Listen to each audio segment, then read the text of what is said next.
kulantu waxaan wanaagsan daawada ku soo dhawaada wararka ugu waaweyn ee Soomaaliya caalamka ee janalkeena kulmiska wararka qodobada ugu weyn waxa qayb ka noqon doona wuxuu yahay hadalka carada badan dhaliyay ee uu jeediyay gudoomiyaha dhanka amniga iyo siyaasadda maamulka gobolka Banaadir Cali Cabdi Wardheere Cayare oo beelaha Soomaaliyeed qaar ka badan ka careysiyay kuna eedeeyay Cali Cali in uu u jeestay difaacidda iyo soo kanata iskoorkeenka beelaha kale ee Soomaaliyeed waan idin soo gudbinaa hadalka Cali Cali oo beelaha 4.5 ka si weyn uga carooday waxa kale oo daawo doontaan beesha Cali uu ka soo jeedo madaxweyne Xasan Sheekh Maxamuud handabaad culus hawada u mariyay waxay tahay sababta ugu handabayaan xog iyo macluumaad intaas ku saabsan ayaa daawo doontaan kulmada kale waxa qayb ka noqon doona al-shabaab waxa ay diideen magaca qawaahid in lagu yeero dowladda federaalka markaan ay bixisay magacaasi sababta ay ku diiday dhibsiga iyo qoraal al-shabaab ka soo baxay ayaa daawo doontaan Soomaalidu ugu badneedna waxay ku soo baxeen doorashada Mareykanka waxa kale oo inuu gudbi doonaa xisbiyada mucaaradka Somaliland oo ka hadlay kulankii beesha caalamka ee la qaateen madaxweynaha maamulkaas korneelka waqtigiisu gabagabada maraya Muuse Biixi Cabdi qodobada ugu faahfaahin doona wararka kale macluumaadka dibadda wada muuqaalka la akhrisan sheegay subscribe noo dhaha aad maasantiin haddii jeersi aad nala socotaan oo aad nala qaadaysaan aad maasantiin aan ku bilaawno gudoomiyaha ku-xigeenka dhanka amniga iyo siyaasadda maamulka gobolka Banaadir Cali Cabdi Wardheere Cayare hadal uu jeediyay ayaa noqday mid aad ay uga caroodeen beelaha degan magaalada Muqdisho gaar ahaan kuwa oo intifaafka lagu tilmaamo gudoomiyaha ku-xigeenka dhinaca siyaasadda amniga maamulka gobolka Cayare ayaa soo jeediyay in caasimadda Muqdisho loo sameeyo macawisley beeleed oo amnigeeda sugan isagoo ka tabigay dood ka baxday telefishinka Universal oo ku saabsan xaaladda amniga caasimadda ayuu Cayare waxa uu sheegay in amniga caasimadda aanu jirin cid lagu xisaabtamo isla markaana loo baahan yahay in dadka beel ahaan u degan caasimadda iyo amniga sultaan Cayare oo ka mid ahaa maamulkii madaxweyne Farmaajo u magacaabay gobolka Banaadir ayaa ku dooday gobolka Banaadir aanay hoos imaan saraakiisha maamulka gobolka Banaadir aan hoos imaan saraakiisha iyo ciidamada amniga taasina ay mas'uul ka yihiin madaxweynayaasha dalka oo doonaya boori inay toos u maamulaan caasimadda iyadoona ay isdhexgaleen federaalkii iyo caasimadiiba wuxuu Cayare si cad u sheegay in beesha Habiye ee degto gobolka Banaadir amnigiisa la wareegto loona sameeyay ciidan beeleed oo degmo iyo xaafad kastaba lagu xisaabtamo sida uu yiri Cali Cabdi Wardheere Cayare gudoomiyaha dhanka amniga iyo siyaasadda maamulka gobolka Banaadir hadalkaas ka soo yeeray Cayare yaa dad badan oo beelaha Habiye oo si weyn u dhaliili jiray Cayare Cali taageero u muujay halka kuwa kalena oo beelaha markaasi bonfaafka ana hore Cayare u taageeri jirina si weyn arintaas ugu soo horjeeseen Maxamuud Bashiir Daama oo markaas ka mid ahaa nidaamkii hore Farmaajo oo dhanka madaxtooyada shaqaaleeda ka mid ahaa ayaa qoraal ka qoraya sidoo kale waxaa ka hadlay Cabdi Shakuur Saasha oo markaas ka mid ah beelaha bonfaafka ayaana si kulul nabadooda arintaas uga hadlay aan ku horeyno qormada Maxamuud Bashiir Daama dhowr sano xilka aad ku magacawneed oo ay dhaceen fashilaadii amni ee ugu balaarnaa uguna xanuun badnaa in aad dusha ka fuushid gudoomiye Sacdiyo iyo wasiir qeydadiri macneedu ma ahan in aadan xishoonin oo kaliya waxay ka turjumaysaa heerka hooseeya ee siyaasiga Soomaaliyeed uu arko hadalka dadkiisa meel kasta oo lagu sugi karo amniga lagana horumarin karo dowladnimada adiga joogay beeshanaad ee aad xilkooda u malabsanayso waxa ay joogaan wasaaradaha haweenka deegaanka waxbarashada iyo warfaafinta marqiyaas doorka ay ku yeelan karaan amniga ciidanka iyo dhaqaalaha beesha Ciise Maxamuud ee aad ku soo hadal qabsatay kama wasiir badnaa beelaha la midka ah ee Puntland oo maba aysan oran caasimadan difaacida dhulbahantow inta wasiir badnaan waxa la qaybsaday ma ahan dhaxal awoowe ee waa qaran iyo jiritaan umadeed dad Soomaaliyeed oo gob ah in aad u diidid matalaadooda waa la yaab adiga oo qurbaha ugu ololeynaya dad Soomaaliyeed inay xilal ay ka qabtaan beelaha ay Soomaali idil ay markaas yihiin boqolkiiba hal qofooda dhinaca kale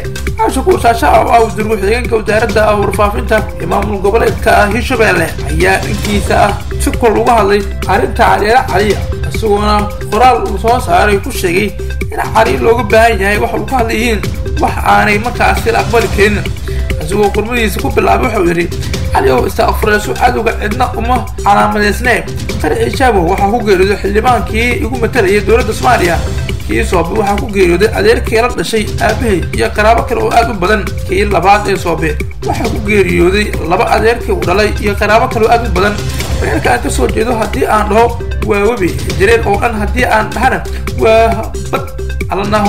الله ونحرسه تمام بدك يكون فاي قال حدي قوارير ka geysan magaalada Muqdisho ka isku Soobe qarax kasta oo Muqdisho ka dhaca sidaas ayuu saameyn igu leeyahay qarax kasta oo Muqdisho ka dhacana sidaas ayuu saameyn igu leeyahay oo mana jirto weerar iyo qarax hal reer ay qawaarijtu la eegtaan ee walaalkayo si kale wax u raaso hana sii dulmin dadka markii hore la dulmiyay alla dulmiga waa uu xarimay xamar waxay rabtaa xaalad quwato in xilkeeda loo dhiibo iyaga xasilinaya insha Allah xamar waa la xumeeyay xaalmarinteedana waa cadaalad hadalkaaga waxaan u fahmay inaad leedahay awoodda gobolka Banaadir aan siiyo hooyaaba idinku haysta walaalkayo micidka ayaa idin xukunta marka afar degmo oo xukunka idin la wadaago laga reebo waxa sidoo kale sheegteen adiga iyo adeerka in ciidanka xooga waa la soo dagaalamaya xitaa ay yihiin beeshaada xaash arintaas waa kugu gaf ciidamada qaranka qabiilka maqan ma jirto dagaalkan waa dagaal ay ciidanka xooga dalka ka sameeyeen ciidankan iyana nidibin ayuu ku soo gabagabeeyay cabshukuur shaawti ku xigeen wasaaradda warfaafinta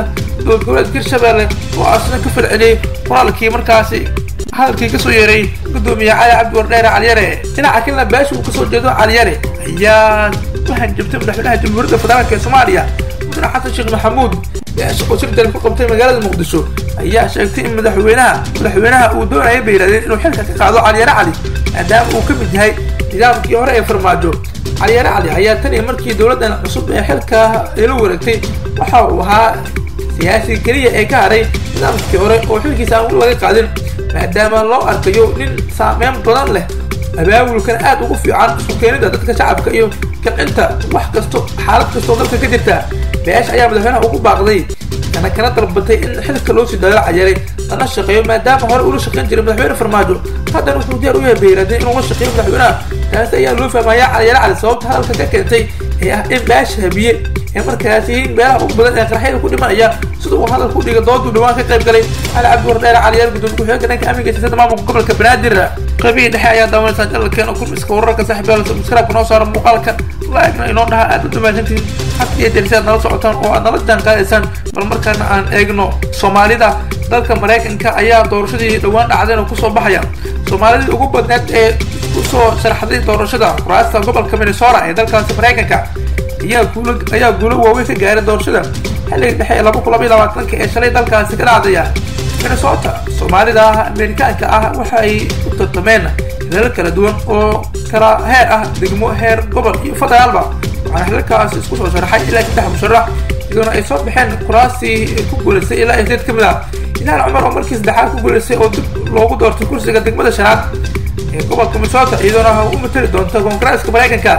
labo Maxamed Nuur Hodan Xasan Samakaab Xuseen ayaa loo doortay inay ka mid noqdaan golaha wakiilada aqalka hoose ee dowladda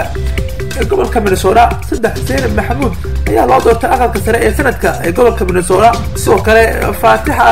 Feerere iyo Abdul Abdi ayaa iyagana markaas loo doortay guddiga inay ka mid noqdaan guddiga iskuulada magaalada Minneapolis afar gobolka Ohio Ismaaciil Maxamed iyo Muniira Cabdullaahi ayaa ka mid noqday wakiilada gobolkaasi gobolka Maine waxaa aqalka sharci dejinta ku soo baxay laba gabdhood oo Soomaaliya kuwaas oo kala ah Deeqaraaq iyo Maana Abdi waxaana lagu soo doortay doorashooyinkii ka kala dhacay magaalooyinka Portland iyo Lewiston maamulka Soomaalida ku soo baxday doorashada dhexe ee dalkaas Mareykanka ayaa aad loogu hambaliyay maadaama ay yihiin ومركز الجهد إذا بدنا صبح خبيه قبل يعني أساسه كان ضوء مقاك لا كان فينا شغلي أبد ما سنتين فالمركان عن أجنو الشباب بحا جديدين ما قاعد ود وغير سحل كان قواري واحد على يعني وديكسك ما قاعد قواري الدولة الفدرالية الصومالية إيش عسى يدو مركز كود المنطقة أري مال كدعة ومعني بها كوح قلوعان وحجرة زي BBC مونتين كسو حكتي والباقي تلفوقانا دولة الصومالية أيام ممنوع ديكسك ما قاعد شاب وحنا شعبك كعصرتي دولة إن كوحد عن لو يروح قواري عفين كالشاب علي محمود رايق على الداري يا الله هذي دعته أفا كوحد على الشباب وحنا الشيء إن ديكسك أريجاس وقيب كي هي دعايدها أي دبا كريحيان وضمو تاجيشن دولة الصومالية وكان شيء ما أي دولة مركز كل وقت اللي هو يرو al-shabaab ayaana si weyn u dhibsatay ereyga qawaarij maadaama ay ku tilmaamay inuu yahay erey qaloocan oo qayb yar ah taasoo sheegay inay tahay wax aad looga xumaado inkastoo al-shabaab ku dhowdo ay dowladda u yaqaanaan dowladda hidada oo ay ku dhowdo dowladda federaalka aysan aqoon ayaa ayaguna loo bixiyay qawaarij maadaama xaaladdu hadda ay marayso meel cakiran oo dagaal cusub dhinacyadu ugu dhexeeyo wararka weyn ee Soomaaliya caalamka ka soo kicin kan kulmiska wararka waana inta